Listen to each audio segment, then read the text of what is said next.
जब ये सोचा कि इतवार के सोचब कि अभी हमरे पति क छुट्टी है, बैठब संगे बोलब बतियाई, जौन दिल क बात होई कहब, जौन सास ससुर जेठ जेठान ननद देवर देवरान जौन सबकर झमेला होई कुलाद उनसे कहब। लेकिन भैया जब सुबेर है उठ के वह मोबाइल लेके ऐसे सरकावा करके,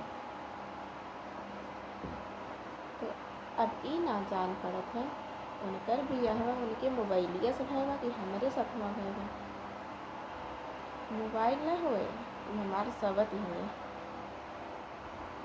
काहे ना वही मोबाइलिया से लड़कनों पैदा कैली है राह होते।